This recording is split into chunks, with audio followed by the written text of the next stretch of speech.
Let me bring in the guests who are joining us at this hour.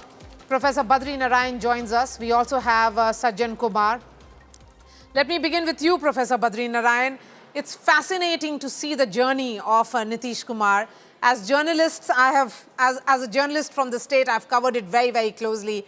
I've seen and heard his one-liners, and at the same time, I've always believed that whenever Nitish Kumar comes up with his move, he best announces it in his own way. Okay, Professor Badri Narayan will be joining me shortly. Amitabh Tiwari, please take that question. No, essentially, clearly, I mean, despite hailing from a community which accounts for just 2.5%, 3% of the population, he has emerged as the champion of Kurmis, the non-Yadav OBCs, EBCs, and also the Mahadalits. Now, these account for a significant amount of population of Bihar's voters, and this gives him just 15% to 20% support, without which no government can be formed in Bihar. And he has proved that for the past 20 years in this election also, he's proved that because without him, the BJP cannot form the government. His somersaults, what has also done it, that is helped him to keep the two parties, the RJD and BJP, in check. Because he has that, you can say, Brahmastra of sorts, that if pushed to the shove, he can shift allegiance and form government with the other party without having any impact on his personal credibility. So the amount of somersaults he's done has not impacted his personality or credibility to any extent. Correct. So people adore him, whether he's part of Mahagathbandhan or whether he's part of NDA for the past 20 years, largely with NDA. And also, we were talking about the Lalu slogan or the Lalu poem in the earlier show. So, जब तक रहेगा समोसे में आलू तब तक रहेगा बिहार में Lalu. So now for Nitish, I've just attempted something. जब तक है गंगा में पानी, जब तक है गंगा में पानी, तब तक बिहार में नीतीशे की कहानी. Oh, Gazab. तब तक बिहार में नीतीशे की कहानी. So, Chaliye. I mean, he is the man of the moment with a Nitish ki kahani. We are discussing that kahani only of Nitish Kumar. Sajjan Kumar, late Shankarshan Thakur famously said that Nitish's conscience was on call. Every time Nitish somersaulted, he would say it's a conscience call. And so it was conscience on call for Nitish Kumar. But whatever the alliance, look at the popularity of this man.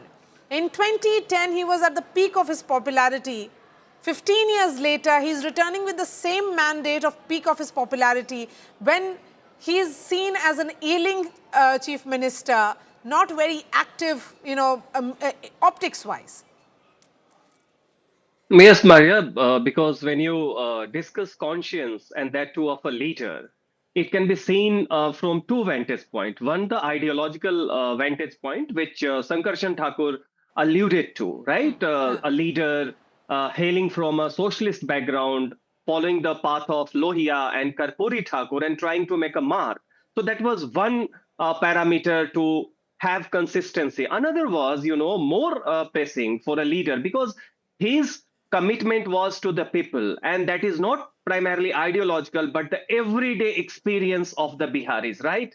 And that was something that he gave priority to. So every time he shifted and people called him Palturam, remember, the conscience was always into question because you try to privilege the ideological parameter. But to Nitish Kumar, it was basically the everyday experience of the people. So when people have to choose between a binary, one, something signifying Jungle Raj in popular perception, whether it was or not, but popular perception, and two, a trust, hope, and peaceful and reconciliation.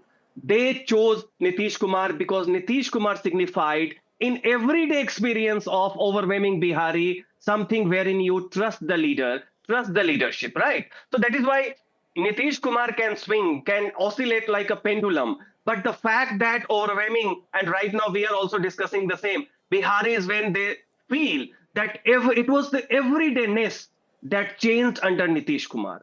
Be it about the law and order, be it about the acidic, acrimonious caste divide, be it about the gendered neglect that Bihar has witnessed, be it about any sign of hope that Bihar has lost in 1990s when entire India was taking off. It was the everydayness that had changed in Bihar. And now also, I think the everydayness is something wherein he still emerges as the most pivotal personality. But I think, Yes. Nitish Kumar has to leave a legacy of catapulting the degree of aspiration. And Bihar cannot.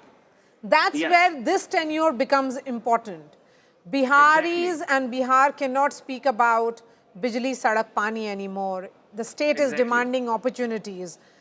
The Biharis want to move beyond status quo. They have given 15 years to Lalu, 20 years plus for Nitish Kumar. They are demanding opportunities at home. And that's where the role of Nitish Kumar becomes very, very crucial, Amitabh Tiwari. While we say that he's a necessity for whichever the political party, but this is an opportunity for the center and for the JDU in Bihar that they ensure the state develops, that the opportunities are created, that, that there are more industries at home in Bihar. Yeah, clearly. I mean, after eradicating most of the structural problems which Bihar has been facing, as you mentioned, road, sadak, bijli, pani, infrastructure. Now, I think in this term, the legacy of Nitish and Modi combined will have to be defined by the amount of job creation they bring to the table. Bihar has a very highly talented human capital. The ITES industry can thrive here. It also has huge scope for agro-processing industry with agriculture as its backbone. So I think in this term, with the support of the central government, Bihar and Nitish Kumar, or rather the Nitish Kumar government, will be focusing on employment generation. And that's perhaps will add what is a missing piece in his entire legacy of bringing about a significant turnaround in the fortunes of Bihar, right from the dark ages, let's say, of 1990 to 2005 to a 2005 to 2025, a very prosperous Bihar, a Bihar where uh, people have aspirations and are ambitious and want to join the path of development of the country, wherein the goal of the Prime Minister is to make India a developed country by 2047. Bihar has to significantly contribute. Without Absolutely. contribution, it I is mean, very, we very can, Bihar difficult. cannot continue to be a Bimadu state, Sajjan Kumar.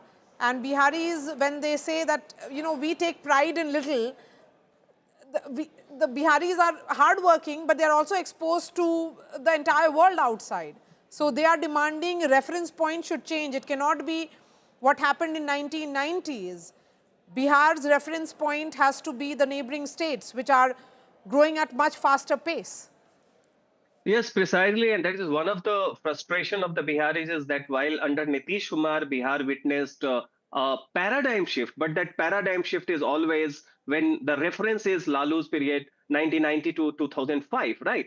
But rest of the country has witnessed such a tectonic growth, particularly the southern and the western states, and even our neighboring state of UP and Jharkhand. And now you see you have Act and Look East policy, not just to Northeast, but also to Odisha. Now, the expectation is that there should be Act and Look Bihar policy. And reference point has to be the rest of India. It cannot be treated as a low aspiration state when you give something more, right, to the previous regime and claim that Bihar is getting more and more. Every 3 out of 5 Bihari is going to be under 25 years of age. It's going to be one of the youngest stage, not only now, but also in future, right? And therefore, it is their aspiration. It is their hope that should witness the governance. I wish that Bihar should start witnessing a reverse migration not only of the semi-skilled and unskilled, but also the skilled laborers Absolutely. like us, That right? will be And for certainly the real paradigm shift that we are hoping for. Amitabh Tiwari and Sajjan Kumar, really appreciate your time.